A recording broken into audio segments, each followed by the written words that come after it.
Wacana duet Prabowo Subianto, Ganjar Pranowo, atau sebaliknya sepertinya masih jadi pembahasan yang ramai dibicarakan. Pertanyaan pun muncul bagaimana jika dua partai yang menaungi kedua sosok tersebut berkoalisi. Direktur Eksekutif Institute for Democracy and Strategic Affairs, Ahmad Khoirul Umam, dilansir dari Kompas.com, menerangkan jika PDIP dan Gerindra berkoalisi disebut bakal menghadirkan kekuatan besar jika berduet pada pemilu presiden 2024. Tak hanya itu, namun juga diprediksi banyak partai yang bersedia merapat jika kedua partai tersebut berbesan. Kedua sosok itu dipandang sebagai super blok yang memiliki potensi kemenangan lebih terbuka berpeluang menarik partai politik seperti PP dan PAN. Umum terlihat menggambarkan dua sosok yang memiliki elektabilitas tinggi tentu bisa menjadi kekuatan partai besar. Survei berbagai lembaga menempatkan Ganjar di puncak elektabilitas kandidat calon presiden. Tingkat elektoral Gubernur Jawa Tengah itu tembus 30%. Sementara, Prabowo mengekor di urutan kedua dengan tingkat elektoral di kisaran 20%, melampaui elektabilitas mantan Gubernur DKI Jakarta Anies Baswedan.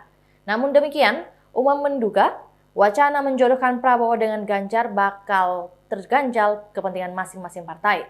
Sejak awal, Gerindra menyatakan Prabowo sebagai calon RI nomor 1, dan itu menegaskan jika Prabowo capres harga mati. Sementara PDIP yang memiliki keunggulan mengusung kader sendiri sebagai capres tanpa koalisi partai lain juga tentu tidak ingin dijadikan wakil. Memang, hingga kini partai pimpinan Megawati Soekarno Putri itu belum bicara ihwal kandidat capres. Namun, jika pada akhirnya Ganjar yang dijagokan, Umam yakin PDIP bakal bersikuku menempatkan kadernya di kursi capres. Mengingat elektabilitas PDIP di atas Gerindra dan tingkat elektoral Ganjar mengungguli Prabowo, Partai Banteng diyakini tak akan bersedia jika kadernya ditempatkan di calon RI 2.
Itulah tadi berita hot news kita pada hari ini. Saksikan berita hot news lainnya hanya di kanal YouTube dan Facebook Tribun Timur.